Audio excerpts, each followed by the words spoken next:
Who is the undisputed greatest Call of Duty player of all time? On the knuckles. On the knuckles. I definitely think that the wins is like a valid argument. The fact that there's even a debate between me and Seth, like, it was annoying at first. Are you in contention for the greatest of all time that Call of Duty has ever seen? Hey, I don't tell what people I am. They tell me. It's a question that echoes throughout the community, a timeless debate with countless talented players vying for the title. In this video, we'll explore the careers of the greatest players of all time. Crimsix, Scump, Shotzzy, Clayster, and Karma are top contenders for this title, but there's also honorable mentions I want to include at the end of the video. Each of these players have a compelling case built on championships, skill, and longevity, so let's break down the GOAT debate once and for all. First, we gotta start with the king of Call of Duty. It is with 15 now. 189 to 176 and counting, and Scump is getting cross-map kills with a Scorpion. Scump is the second winningest player in Call of Duty history with 30 championship wins, 2 X Games gold medals, and a 2017 World Championship. His legacy is built on his fast SMG pacing and unmatched gun skill. He got his start on Quantic Leverage with Aches and TP, winning his first tournament in 2011. And in 2012, he was signed by Optic Gaming, where they rose to prominence in MW3. Scump was a standout player on Optic, bringing both passion and raw talent to the team. They won multiple events throughout MW3 and picked up nade shot for BO2. And in the Black Ops 2 season, they finished champs in third. But they saw the smoke. They knew it was gonna coming. Go down. Bomb is gonna go down. It is about to go down. 4 seconds left. TP's gonna do everything that he can. TP's gonna put some shots down. He's gonna be able to take one out. No, he does not. Big T's gonna be there for the clutch. Let's see if Big T can continue to follow this one up. But Crimsix is gonna be there to take out nade shot. It is gonna be a 3v3, and Big T's gonna have that assistance here from Scump. But now it is gonna come down to Ace. And Optic Gaming's moving on. They're moving on to the top 3. Oh my God, Benson. Oh my Lord. The Ninja with the kills. Scumpy just goes big. Look at that kill count. Look at it. Look at it. And Ghost Scump actually left Optic for a while after having a feud with Nadeshot, and it's interesting to think about where his career would have gone if he had left for good. But after smoothing things over, he returned to Optic just 1 week later, and with Clayster and Embos, they finished third at champs again. But Scump made up for it, winning the first X Games gold medal in Ghost. So he's got to get the kill. Gujar's got to find Clayster. Clayster's going to look, and he gets the kill, and Optic Gaming wins it. Optic Gaming, your X Games gold medal champion. And did it the following year in Advanced Warfare. In AW, Scump was the best player in the game. He was putting up AR numbers with an SMG, and he was just so much fun to watch. Just racking up some free time right now, man. Yeah, they're getting tons of free time on this back blue hill right now. Scump just on an absolute tear. 13-3 to start this one off. Made that 14-3 as he picks up that nice kill through the window on a 7 spree. He is just a robot right now. Oh my, Scump. A 9 kill streak for Scumpy. Make that 10 kill streak for Scumpy. He's probably going to continue this streak. Sees Lawless. That's another one. Looks as if he's going to go for the challenge. Needs to be careful. Kill streak's going to stay alive with number 13. Look for 14 finally. After winning 3 events with Nadeshot, they fell short at champs again, leading to Nade's retirement. This opened a door for Karma, and the Optic Dynasty was born. Scump, Crimsix, and Formal as a trio won 18 events together, but with Karma, they won 13 events total throughout the Jetpack era. In Black Ops 3, they won 5 total events together despite a heartbreaking loss at champs. Scump continued his excellence as a top SMG in the game for years. One alive for Optic, and they were so good in Search and Destroy at They did a really good job. They didn't have any crazy strategies. They were just taking it to him, and there's 2 kills. 1v2. Can Scump do it? He's got 30. He's going to turn around, go the other way. Is he going to be the one who wins it? Going up against Pac-Man here in a 1v1. Could it be a 4v1 for Scump? Scared to check it. You know he has a sub, and A comes in. He's able to back away. He has the HC card too. He's going to decide to use it. He brings it out. Can he pick up Pac-Man? The 1v4 in the first round. Is he able to do it? It's gone. He's solid. To the B site. Just wasn't enough to finish him. And Scump. There it is! And it came to 2017 champs where the curse was broken. Throughout the event, Scump posted a 1.13 in the tournament, bringing Optic to the grand finals against Envy. Scump and Formal earned their first ring in Call of Duty, cementing the dynasty once and for all. The curse has been broken. The dynasty has been cemented. They are the greatest roster in Call of Duty history. Optic Gaming The dynasty collapsed in the World War II season, but Scump's run from UMG Philly in 2014 to CWL Anaheim in 2018 was insane. Brian came clutch with the stats, showing that he had a positive KD in all 47 tournaments with 19 championships, 26 finals appearances, and a world championship. In Black Ops 4, Scump found one more tournament win at CWL Las Vegas, and in the CDL era, Scump proved to be a consistent top-tier player over the years. Will fall. Scump trying to find one on the flank, and he didn't even have to open that door. It was open for him. Finds one, finds two. Scump, you disgust me. 4 versus 2 now on point. Arsenes goes down, and now makes it all down to Methods once again. Scumpy, can he get it done with a nade? He's going to push him back. Formal's already on the defuse, so either way, Methods has got to do something incredible to get that kill. Adding even more event wins to his name. He won CDL London, and his most impressive event over the season was 2020 Champs, where he posted a 1.07 and a 1.31 in SND. Now, I know stats aren't everything, but it does give you a glimpse into his impact in each of these modes. Huntsman fell short of Champs that year, but Scump added another win at the World Series of Warzone Solo YOLO tournament, further proving why he is the king of Call of Duty. 1v1! This guy's playing a COD Champs final. This is the most intense moment of his life. Scump for the win. Oh, that player's got a shield. Oh, he wins it! He wins it! Scump gets the dub! Gosh, he's going With Optic Texas, Scump won Major 1 in Vanguard, marking his final tournament win of his career. In 2023, Scump retired, but he had to put Methods in the blender one last time. Can't afford to drop the ball because there's only 15 seconds left on the clock, and you're down on lives, and you are getting gone by Scump. 3 seconds, and that's going to be it. One more kill.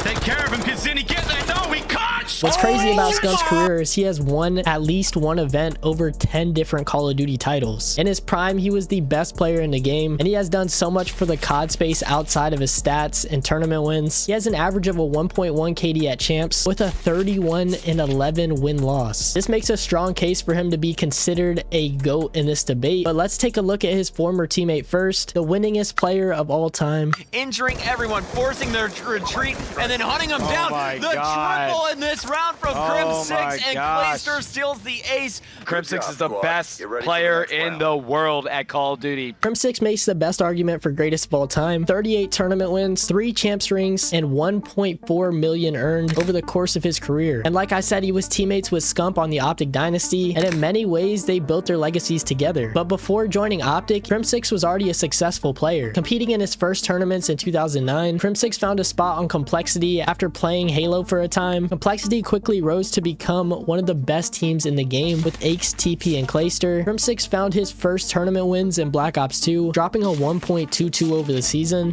Basically for FaZe, trying to work this bomb site, 27 seconds, still plenty of time. If they can try and get a few kills, someone right at the very back towards the elevator, Slack's gonna have to rush him.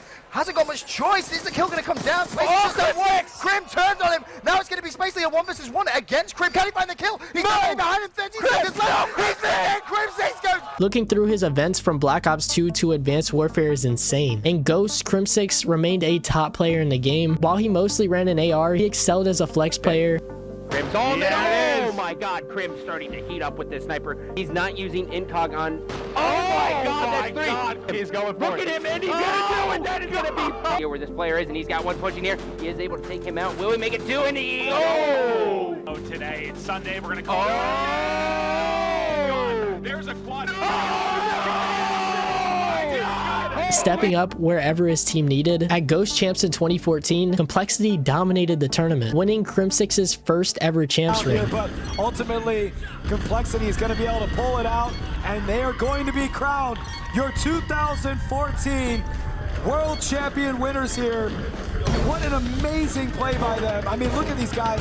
The bro love is coming out. Complexity, obviously the favorites. Congratulations to the 2014 winners of the Call of Duty Championship. He was the best player at the event, dropping a 1.36. Not only did Crimsix dominate Black Ops 2, he did the same thing in Ghosts and won his first ring on top of 6 other tournament wins. So this is all the stuff he did before even joining the Optic Dynasty and finding more success with them. And as I mentioned earlier, Scump, Crimsix, and Formal as a trio have won 18 events together, and with Karma, they won 13. Crimsix was a pivotal piece to this roster, and with every team he joined, he always knew how to win. He won an X Games gold medal in 2015, and his BO2 to AW run will never be replicated in Call of Duty. 23 wins out of 36 events, 30 finals appearances out of 36 events, a world champion, 2014 season MVP, and an average placement of 2nd. We'll stick on with Crim right now.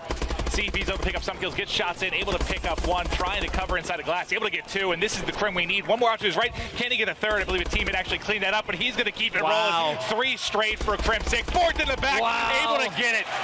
Crim going big. He's on a 5 streak. Make it 6. His second champs ring came at Infinite Warfare, where he posted a 1.01. The World War II season marked the downfall of the dynasty, but he bounced back in Black Ops 4, being a relatively consistent player over the season, having a 1.14 at BO4 champs alongside Scump. They went on to win 1 event in Black Ops 4 before parting ways on bad terms. This caused Crim to join Dallas Empire for the inception of the CDL. Now a veteran with Clayster, he didn't slow down. He asserted dominance and played a pivotal role in the Empire's success. He was not the best player on the team in any way, but he still made play calls and helped bring structure to their team. Crimsix added 3 more event wins, and it came down to the 2020 champs online. It was a strange season, but they made a strong run through the bracket, beating Atlanta FaZe in the finals, earning Crimsix and Clayster their 3rd rings. Nothing that he can do, and there's the final kill. Dallas Empire get it done. They are your 2020 Call of Duty League champion. For many, this cemented Crimsix as the GOAT. While he didn't earn any wins in Cold War, he had a final send-off with NYSL, winning the Pro-Am Classic in 2022. He retired after a top 6 finish at Champs, marking the end of a legendary career. And when asked himself if he is the GOAT of Call of Duty, here's what he had to say. "I wasn't about to let that phase me. I'm the winningest player in Call of Duty history. I am the best." Crim placed top 6 at 79% of the events in his career, and I can't lie, he has the strongest argument as the GOAT based on the numbers, but it's not always that simple. There are more arguments that can be made for the next 3 people on this list that could potentially change your mind. Another one of Crim and Scump's teammates finds himself at the center of this debate, often called the original GOAT of Call of Duty. Throughout his career, he won 3 rings in 2013, 2014, and 2017, becoming the first player to do so. He won an X Games gold medal, 24 major championship wins, part of multiple dynasties, and won $800,000 in the span of 9 years. Karma competed at his first LAN tournament in 2011 and started showing promise in MW3 with a win at the Virginia Beach LAN. This was the start of what would become a legendary season in Black Ops 2. On Farico Impact for the start of BO2, they won the first 3 LAN tournaments of the season. Please. No! No! Karma, please do it to him. Please do it to him. Please do it to him. There's 3 of them. They're all inside the generator. Karma, go for the ninja defuse. 45% of the way through. No one's checking the bomb. Karma, yes! Oh, he gets the ninja defuse! Oh my Karma! Karma, here's 1 versus 3. Karma! God, what has Karma just done? Fantastically well played. Needs to stay alive. Oh my God! Oh my God! 1 versus 3 from Karma, and you should have seen him explode out of his seat. And showed up when it mattered most at COD Champs in 2013. With Killa, Mir, and Parasite, Karma earned his first ever Champs ring, and at Champs, Farico went 24-9 map count as Karma dropped a 1.36 in hardpoint and a 1.29 in SND. He was the best SMG at the tournament, even going 16-7 in SND against Optic and a 50 bomb against Epsilon. The win. Karma did say that he feels that Journey's overrated. He doesn't see him as being that good, and he's going to want to prove a point here when it matters at the Call of Duty World Championships, and almost impossible for them. Karma has broke the 40 kill mark, 41 kills, 42 kills and 22 deaths, trying to take out McGee off the spot, 26 deaths, absolutely phenomenal, 15 defends under his name as well. I mean, it almost looks like after winning 1 more event, Karma eventually joined Envy for the remainder of the season, still being a great individual player, probably the best in Black Ops 2. Karma won multiple events, joining in place of Clayster, and Complexity went on to dominate the Ghost season as we've seen before. At Champs in 2014, he dropped a 1.29, proving to be a consistent slayer and playmaker for Complexity. In that scenario, no one is, and Karma has a guy. Oh, nice shot out of Karma on Nate shot. And there is going to be one guy. Karma's going to be missed, but just by a little bit here. Oh, connects with a headshot, and now it's going to be a 1-on-1. He does have the pistol, and oh, he's going to challenge. He's going to push out there, and oh my God, Karma did it! Karma with the the clutch of Big. By the end of the season, after a falling out with the team, Karma finished with FaZe and Doug Sensor Martin. He played on Optic Nation in AW, waiting for Nadeshot's spot to open, and once it did, we all know what happened. Before joining the Dynasty, Karma already had 2 rings to his name, earning the nickname of the original COD GOAT. He earned his 3rd ring in 2017, had the 1v1 to save the Dynasty. This might be number 1 like most pivotal 1v1s like of a season ever.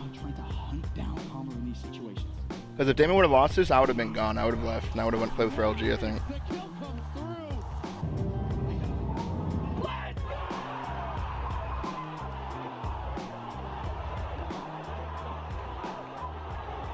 And cemented his name in COD history. So if he's going to get spotted, I do not think he has any hope here. Maybe. Oh, heat wave. Heat wave. He has heat wave. This is possible now. Please, please, my heart. My heart. 1v3. I can't handle this. Parasite. Parasite doesn't spot him. I don't know if they have any idea what's going on. He's gonna be Parasite now. On the other side. Oh my God! Oh, and he's giving the bags. Just pulled off the impossible. Karma remained on Optic through Black Ops 4, winning a few more tournaments with them, and his playstyle was often described as unorthodox. When I looked into what people meant by that, here's what someone said. I think what most people mean here, he was not super cracked, didn't have the best shot or best movement, but he had an incredible feel for the game, and at times he'd just make decisions people didn't understand at the time, but were actually optimal. Need him to slay, be an AR, flex, coach, or do the dirty work, he could and would do it. He was a pivotal piece for each of his championship rosters, and was an extremely smart player. He retired in 2020 after a tough season with Seattle Surge, but he became a coach for Optic Texas in 2023 and has won 2 rings with them since then, adding 2 more to his collection. Although a ring as a coach is much different than as a player, it's still really impressive that he's earning rings after retirement, which technically brings him up to 5 now, and he's teaching the next generation of players. Karma is usually ranked in the top 3, but the next player in the debate was never part of the Optic Dynasty. Instead, he has a long history of teaming with Crimsix, and that's none other than Clayster. He's one of 4 players to have 3 rings in Call of Duty, winning one with Crim in the CDL. He has 18 major championships. He's an X Games gold medalist, earning $1.2 million throughout his career. Clayster's career is much different from the others because he spent years being dropped for players who were presumed to be better than him. It happened multiple times, yet Clay persevered and still managed to form winning teams. Beginning in early 2009 into 2010, Clay started competing in online tournaments, attending his first events with Art of Execution. He slowly made a name for himself in Black Ops 2, being picked up by Complexity in 2013. He went on to win 7 events with them. The perfect position to do it. Check your corners. Find one. There goes Huddle. No. Let's go. Oh my Clayster! The one absolutely then unexpectedly got dropped for Karma, who they thought was better than him. Now with TK, Clayster lost to Complexity, but he didn't let that stop him. He consistently brought a unique level of energy and passion to his teams, always trash talking. Playing this one. Bam! Going on YouTube doing, 360 YY ladder no scope. No scope! Take the seat, killing the last player. 25 seconds left on the clock. Clayster is going for the bomb. He's about to find a player up close. Oh my goodness. It is a Cap 40 versus an SFG, and Clayster is going one-on-one versus Parasite. Oh my Clayster! Rounds apiece.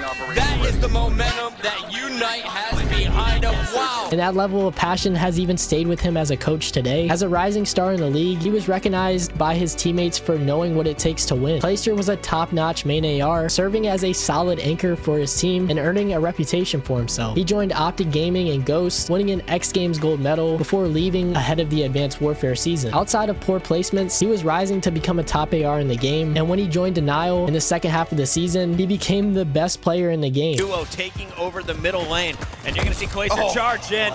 Nagafin's going to get thumped there with the left arm, and here comes Clay behind 2 more players. I love the rotation here. Denial putting pressure on their opponents from all different directions. Shuts him down with attachment, pivot position to trade. Clayster jumps through the window, and Denial in full control of Detroit Hardpoint. And I think that was a perfect display of what Clayster continuing to play so sneaky. Smart.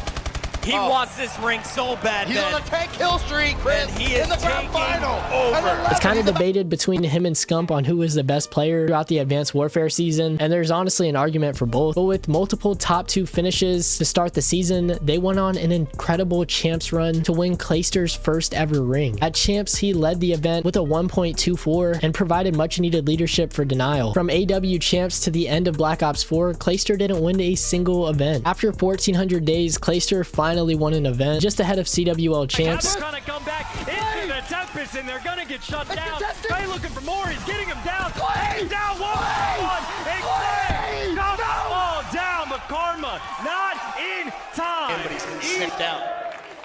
Bomb planted. Clay wins the lead. Here in the losers bracket final, Crim's gonna get gunned by Clay, and Prestini guns Karma.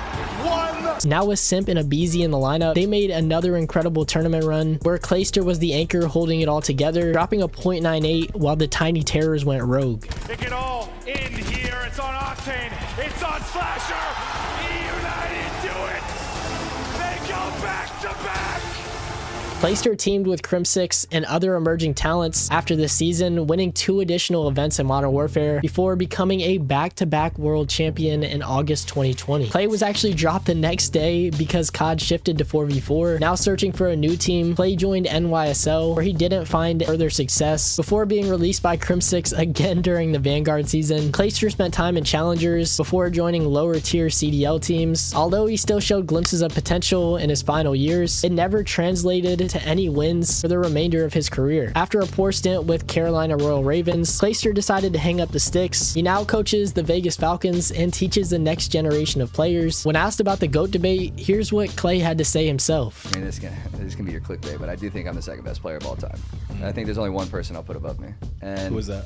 Of course you know. You don't want to say it, I know. It's Crim. Okay. Crim's the only one I'll put above me. Yeah. I truly believe I've accomplished more with less. I think like the teams I had to form and the rosters I put together that competed with them, and they were like the dynasty, right? Like I feel like what I had to go through to get my accomplishments was way harder than anybody other than Porter. Like, longevity, 3 rings, large amounts of teammates. He has a valid argument. Reason why he's always been so respected in my eyes. He had a hard road bouncing from team to team, having to make his own way, and found success every time. Clayster presents a unique argument for greatest of all time, with inconsistent teams and a long track record of winning. 18 championships, 3 rings, 14 pro seasons. Most debates place him securely in the top 5, but someone new might be aiming to take his spot. Shotzzy is now a 3-time world champion after the 2025 season, establishing himself with some of the greats. In the CDL era, Shotzzy has 9 event wins, 3 rings, and 1.3 million in earnings. The crazy part is that he's only 24 years old and has a long career ahead, having already won esports controller player of the decade a few weeks ago. Shotzzy got his start playing Halo and became a world champion, but when support slowed for Halo, he made the transition to Call of Duty, just in time for the COD League. It came with his fair share of criticism though, many people not believing he could translate that success. but he proved everyone wrong. Over time, Shotzzy became the most entertaining POV to watch since his movement and gun skills were different than everyone else's. Shotzzy in his rookie season was the best SMG and best player in the game after the first kickoff event. For the 2020 season, Dallas Empire became one of the best teams in the game after many ups and downs throughout the season, but when it came to 2020 CDL champs, Shotzzy contributed a 1.12 in hardpoint and a 1.16 in SND to earn his first ring in his rookie season. On top of that, he was named the regular season MVP on top of being rookie of the year. Sticking with Dallas for the 2021 Cold War season, the team struggled to find a stable 4-man roster, resulting in a pretty confusing season, but he still managed a 3rd place finish at 2021 champs. Right back to it. Here comes the hit. Can Attach be the hero yet again? Or who's going to get this first blood? Nope, they were ready for Attach this time. And Shotzzy putting them on skates. 2 more for Shotzzy. 3 in a row. Close London now struggling to get out of their base. And Shotzy's not playing it on slowing down. Goes over the side of the ramp. And he has taken everybody down, even from range. That 74U was hunting for his 2nd ring going into Vanguard. That's when he joined Optic Texas alongside Dashy, Scump, and Illy. He won a major tournament with them, but they fell to 4th place at the biggest tournament of the year. And then after Scump retired in MW2, they had a bunch of roster changes before ending with Ghosty and Hook, finishing 6th place in the MW2 season. Just with 22 uncontested points. Right now for Atlanta, they're looking to make their way up the right side of the map. Shotzzy, realizing such, bends the back gun up, trying to play for P2. The money hill up next. However, he's got 2 more players left to go. Trying to hit the nice movement as the battles will look to begin. Atlanta in a 3 versus 4. What can they make happen? Shotzzy over the top. Can he fight? For almost every year, though, Shotzzy was considered a top 10 player in the game. He was the king of movement and a star-level SMG player, but he was still searching for those rings. And everything changed in the last 2 seasons, bringing Shotzzy into the center of the GOAT debate. During the MW3 season, Shotzzy remained one of the most impactful players in the game, this time alongside Pred. They didn't enter the 2024 champs as favorites, but they still managed an incredible tournament run to win his 2nd ring. In Todd DVDs, this is all about the timing. Quiet door, free first blood, and bomb down. Oh, and he spots the next. Optic just tighten their grip around the B-bomb site. Kismet trying to punch a hole. Skies, we get a recovery. But there is absolute madness. Pandemonium across Invasion. And it's another round. It's starting to happen. New York are down. Optic Gaming are the champions of the world.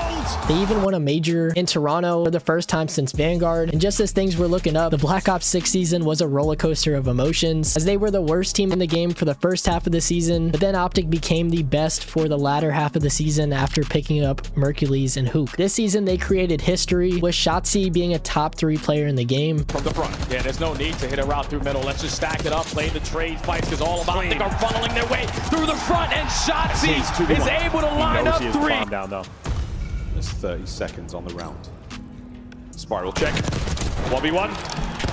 Hello. 1v1. Shotzzy lives. Shotzzy!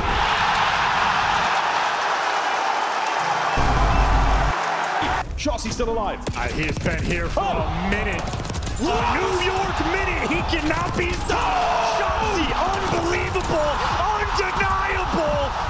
He became a back-to-back champion after the 2025 champs. Boost it up. Dad! Come on, guys! Fucking go!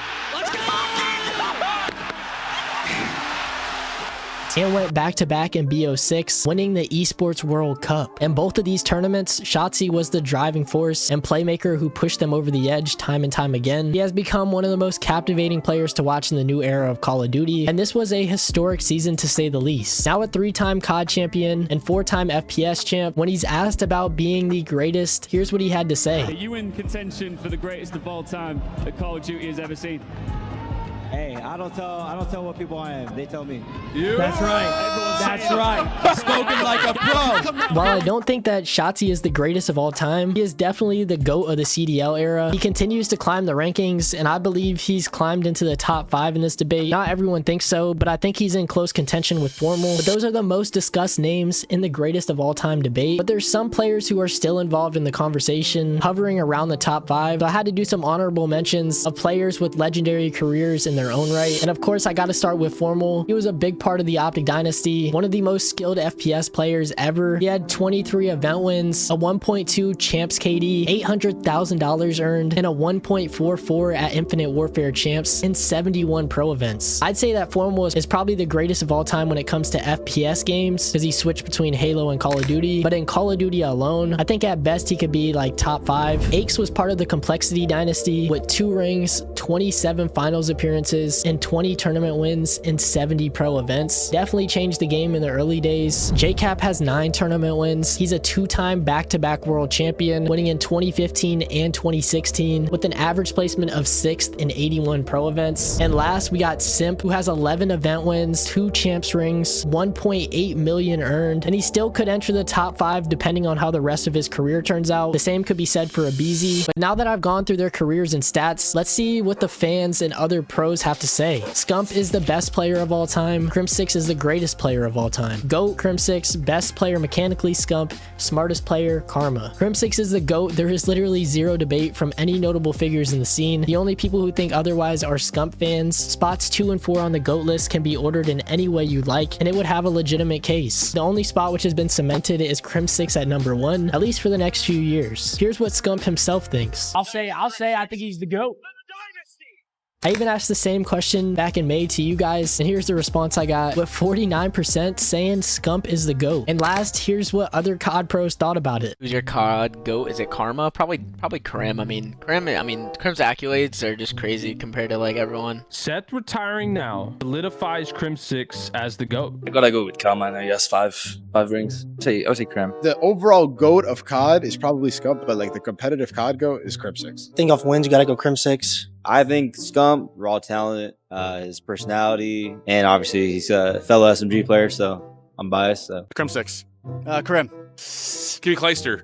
Scump. So the debate over the greatest of all time often boils down to two names, Crimsix and Scump. Crimsix's case is built on an unmatched resume of wins and dominance across two different eras, but Scump's legacy is defined by game-changing skill and the massive impact he's had on the scene. Personally, when I look at the numbers, the 3 rings and the 2 dynasties, my GOAT has to be Crimsix, but when I think about raw talent and pure influence, Scump is easily the most skilled player to ever touch the game. But that's just my take. The debate will likely continue as long as the game is around, but hopefully this video gave you much needed insight into a timeless question. Who do you think is the greatest Call of Duty player of all time and why? Thank you for watching this video. If you enjoyed it, check out my recent video where I talked about the 2025 rookie class. Hope you have a great week and I'll see you guys in the next one. Until then, peace.